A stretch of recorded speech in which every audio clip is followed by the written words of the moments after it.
mereka itu sepertinya kan, wah ini opo rano ujude kan gitu toh. Paling ini jangan-jangan ini hanya sekedar iso-isone pemerintah gitu aja kan, iso-isone pemerintah.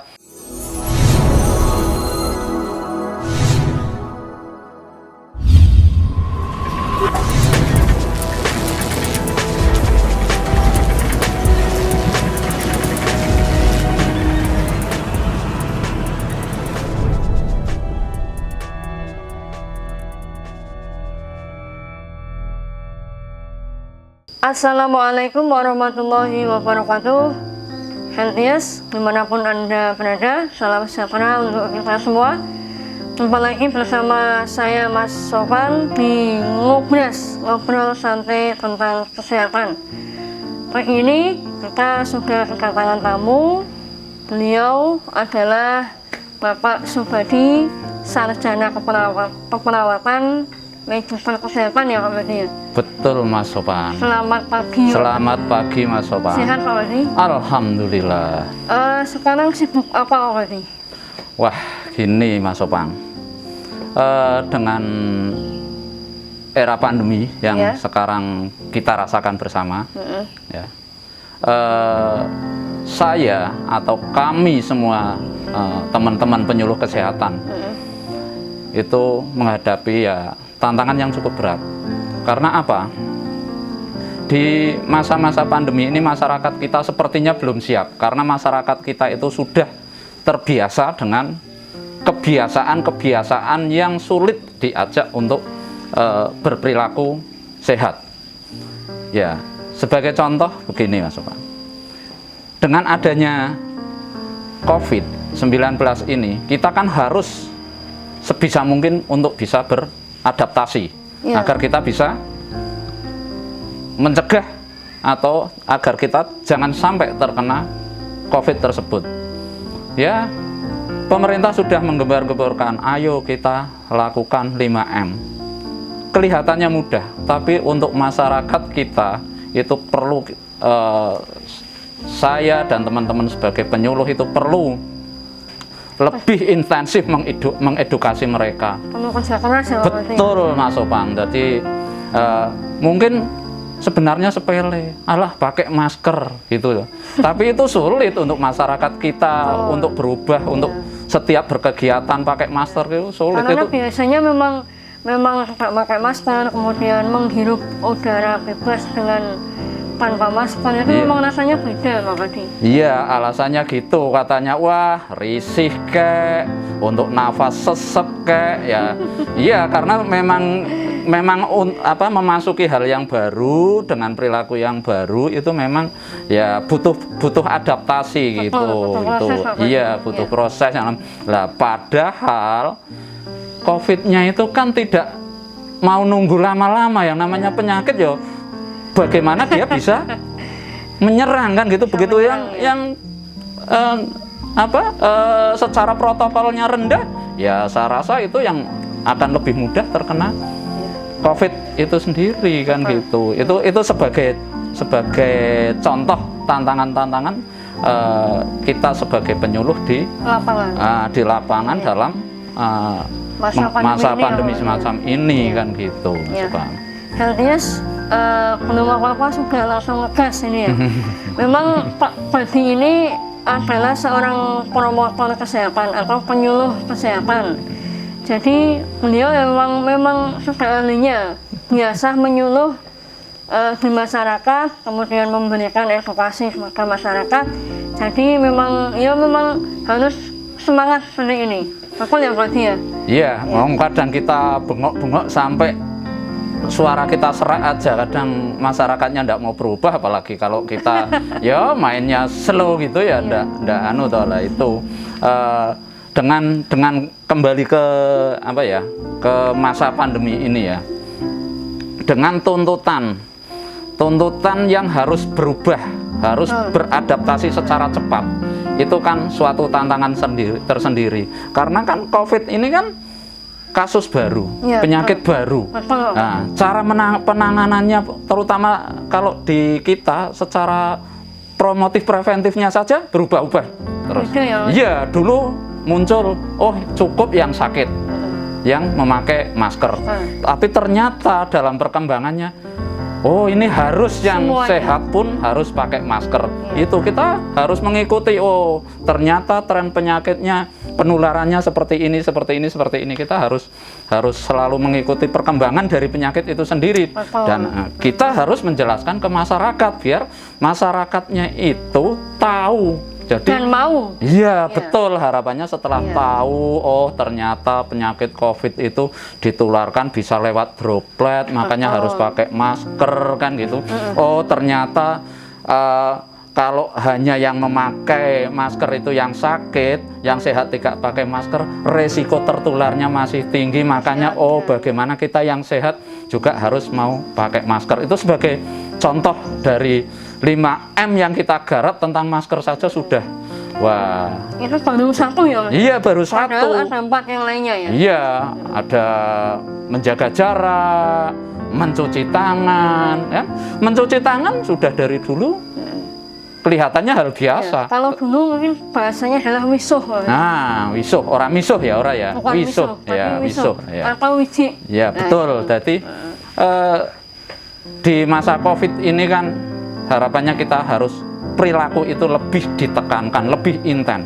Cuci tangan di setiap saat kita habis dari tempat-tempat umum, pegang fasilitas umum katakanlah, datang ke bank atau masuk ke ATM, wah mau ngambil uang, iya uangnya dapat karena kita tidak penyakitnya juga bisa dapat toh, megang handle ATM. Ada kemungkinan ya, tertular. Makanya kita tidak bosan-bosan mengedukasi masyarakat untuk sering cuci tangan, apalagi dari fasilitas-fasilitas umum kan gitu. Itu jadi biar masyarakat itu kalau sudah tahu, harapannya masyarakat itu akan mau berubah perilakunya. Itu yang digarap kita sebagai penyuluh kesehatan. Ya, kalau tidak salah sekarang dianjurkan kemanapun kita pergi, kemanapun kita keluar dari rumah untuk selalu membawa hand sanitizer ya Pak Bati ya. Betul. Itu dalam rangka untuk itu ya Pak. Iya, memang yang terbaik sebenarnya adalah cuci tangan pakai sabun Mas Opang. Ya. Dengan cuci tangan pakai sabun itu lebih tingkat kebersihannya lebih tinggi, resiko iritasinya rendah di tangan kita. Tapi di kondisi nyuwun sewu darurat, mungkin tidak ada air, tidak ada jauh dari itu, betul. Kalau tidak ada fasilitas tempat cuci tangan yang pakai air, kita pakai hand sanitizer. Tapi selama kok di tempat kita berada berkegiatan ada tempat cuci tangan pakai sabun, utamakan yang pakai sabun itu. Jadi hand sanitizer itu jogo-jogo lah. Untuk sementara berarti ya. Betul. Untuk menjaga apabila memang kita jauh dari fasilitas cuci tangan ya Pak. Iya betul gitu Mas Opang. Itu. Kemudian selain cuci tangan dan jaga jarak, kemudian masker apalagi berarti? Ya menjauhi kerumunan. Ya menjauhi kerumunan. Itu yang sulit itu. Lah ini masyarakat sekarang ya katakanlah dulu kan awal-awal untuk di rumah saja gitu ya. Iya mau, tapi sekarang setelah nunggu 1 bulan, 2 bulan, 3 bulan, wah wis pinginnya bedal. Iya lepas, ya tetap pengen ke mall, ke pasar untuk katakanlah antri dengan menjaga jarak sewaktu berbelanja saja susah banget. Pinginnya dhisik dhewe, jadi mau tidak mau jur empet-empetan kan gitulah. Itulah masyarakat kita. Tapi ya dengan masyarakat seperti itu ya itulah jadi pekerjaan kita. Kita harus bagaimana mengedukasi masyarakatnya biar perilakunya jauh, perilakunya untuk kesehatannya bagus. Jadi harapannya COVID ini tidak cepat menular di masyarakat kita, begitu Mas Sopang. Berarti sebenarnya untuk petugas promotor ini di masa pandemi sangat dibutuhkan sekali ya Pak Bati ya? Ya itu memang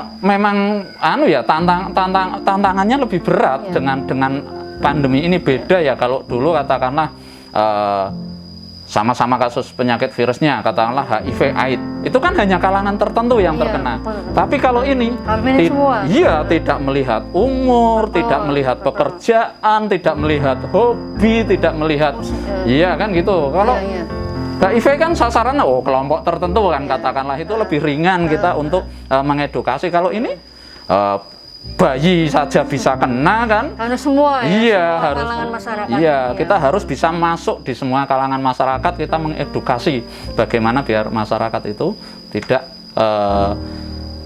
tidak terkena atau tidak mudah tertular COVID itu sendiri. COVID-19 Iya, ya betul. memang health news untuk di masa pandemi itu memang kita memang harus mendengarkan masukan dari para promotor ini, kemudian memang yang sudah istilahnya apa ya, malang melintang, kemudian tahu bagaimana cara pencegahan, kemudian cara penanganan, betul ya Coach? Iya, betul. Dan memang tanpa adanya dukungan dari health news semua itu ya kita hanya bisa memberikan masukan maksudnya.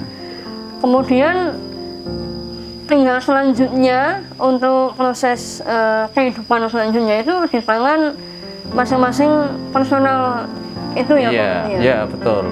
Nah kemudian yang ingin saya tanyakan, kira-kira selama ini tantangan apa Pak yang dirasakan oleh penyuluh di lapangan itu apa sih? Yaitu di masa pandemi ini itu tadi ya, masyarakat kita itu kan macem-macem ya, jadi ya majemuk, jadi ya orang yang berpendidikan agak tinggi mungkin kita lebih mudah dikasih edukasi, tapi ya nyuwun sewu masyarakat yang dengan SDM-nya agak rendah itu kita harus lebih telaten ngabari, kadang ngandani mereka itu sepertinya wah ini opo raono wujute kan gitu toh. Paling ini jangan-jangan ini hanya sekedar iso-isone pemerintah gitu aja kan, iso-isone pemerintah.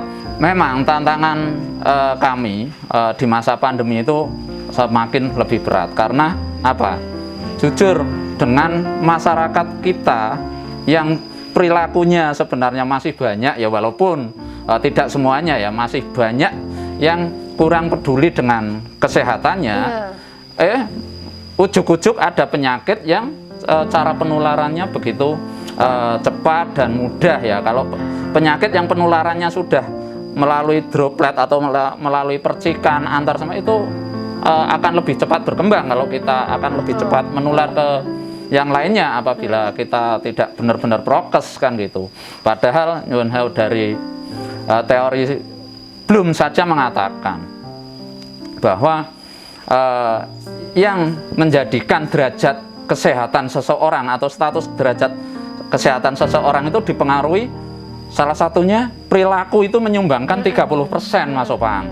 Ya, lah kalau perilaku menyumbangkan 30%, kalau yang fasilitas kesehatan itu menyumbangkan hanya 20%. Lah padahal dengan kondisi pandemi seperti ini, kalau perilakunya kita jelek, sumbangannya kan besar itu untuk status kesehatan kita kan gitu. Berarti semakin perilaku masyarakatnya semakin tidak patuh, ya sudahlah.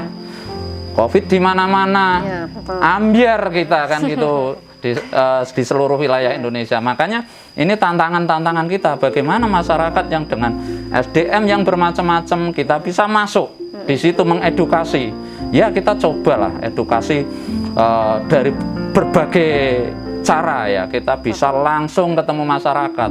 Yang tidak bisa langsung kita mungkin ya teman-teman penyuluh yang di puskesmas dengan masang poster, baliho dan sebagainya, mungkin bisa sampai keliling ke masjid-masjid ngumumkan, oh kalau COVID ini katakanlah bisa seperti ini penularannya, seperti ini.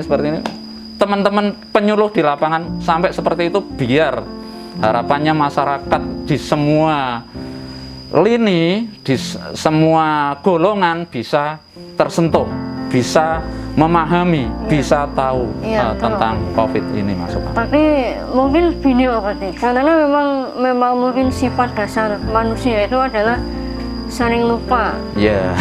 sering salah. Iya. Termasuk saya sendiri sebagai tenaga kesehatan ya Pak Pati ya. Iya. Itu kan juga kadang lupa, kadang ya memang malas, Iya. kadang seperti itu muncul Pak Pati. Contohnya kalau saya mau keluar kadang lupa maskernya kayak ke bawah, kemudian tidak membawa hand sanitizer. Iya. Itu memang sudah sifat dasar kita sebagai manusia. Dan kemudian ini Pak Bani, pakai salah satu contoh dulu ketika awal-awal kita harus memakai helm Pak Bani, Iya, itu betul. kan juga susah. Iya. Kita harus adaptasi yang biasanya naik motor cuma yang penting bawa kunci sama Iya. STNK, itu harus pakai helm, itu kan juga perlu Awalnya proses. berat ya gitu Iya. ya. Nah yang jadi persoalan adalah ini kita berpacu dengan virus Pak Badi. Betul, harus Makanya, cepat-cepat harus kita cepat menyesuaikan berubah. kan Kita gitu. harus cepat Iya. mau Iya, berubah betul. untuk Iya. pakai masker, kemudian jaga Jaga jarak, cuci tangan, itu ya. betul, Karena Mas Opang. memang musuh yang kita hadapi tidak kelihatan. Betul. Itu ya Iya, Pak. iya, iya. Ya, Jadi iya, saya merasakan lah maksudnya aura apa ya beban berat yang ada di teman-teman penyuluh itu Iya, memang, betul. memang saya rasakan semacam itu tadi. iya, memang untuk merubah perilaku itu memang ya butuh proses panjang. Iya, Nah, iya. butuh proses panjang. Cuma yang jadi masalah yaitu tadi ya Mas Opang. Oh, kalau kita berprosesnya panjang terlalu lama, penyakitnya sudah ada sekitar kita mau menyerang, mosok kita nantilah saya mau pakai masker di tahun 2022 gitu. Nah, ya jelas enggak bener toh itu.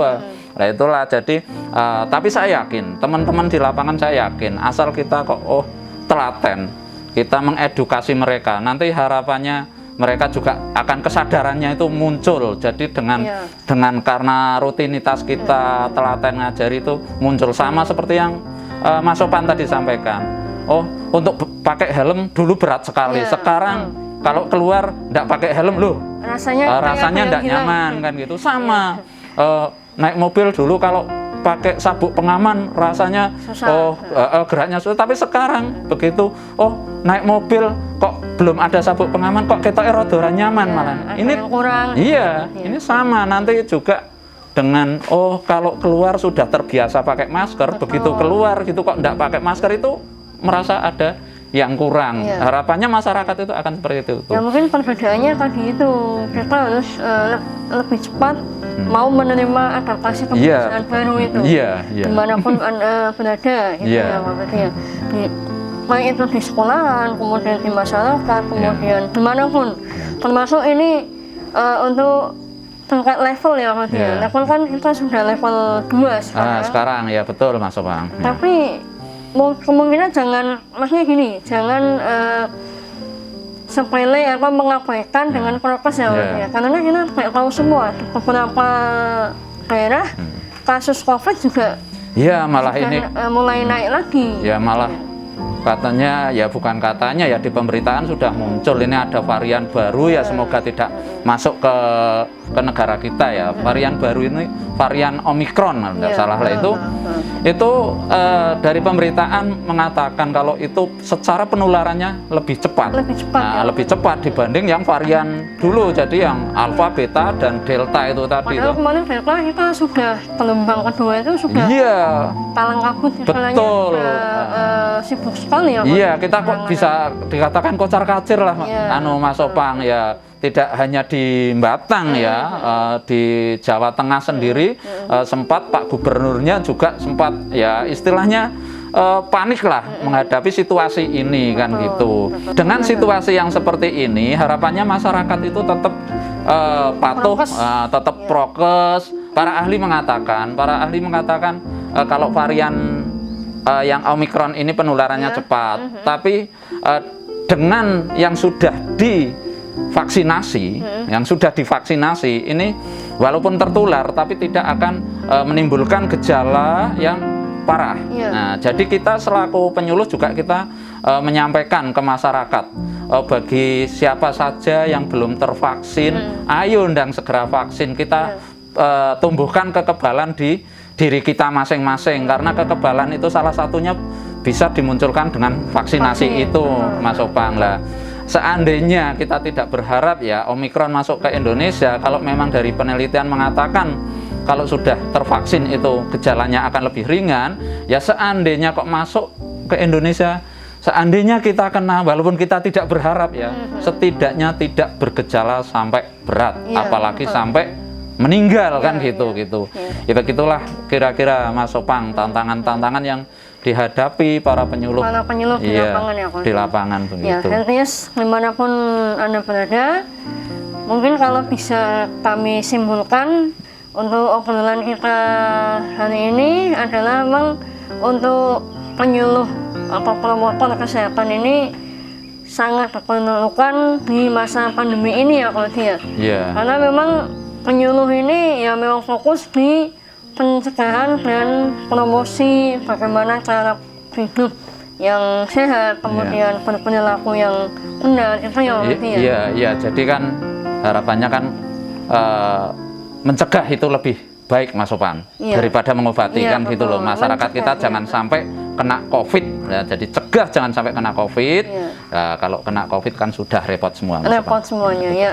Terima kasih semuanya, Matur nuwun Pak Padi. Sama-sama, Mas Opang. Kita cukupkan obrolan kita pagi ini hari Ya. ini. Mm-mm. Matur nuwun atas waktunya, atas kesediaan perawan Pak Padi di Ngobras. Ya. Ngobrol santai tentang kesehatan. Ya, sama-sama, Mas Opang. Semoga di lain waktu kita bisa bertemu lagi dengan Siap. Healthiest. Ya. Siap. Dengan pembahasan materi yang lebih menarik lagi ya, Pak Padi. Iya, siap. Ya. Ya. Ya, demikian perbincangan kita pagi ini. Kemudian untuk healthy semua, apabila ada kritik, saran, masukan yang membangun dan pertanyaan, bisa diajukan di akun medsos kami, baik Instagram maupun Facebook dan YouTube. Terima kasih. Salam sehat. Assalamualaikum warahmatullahi wabarakatuh. Waalaikumsalam warahmatullahi wabarakatuh.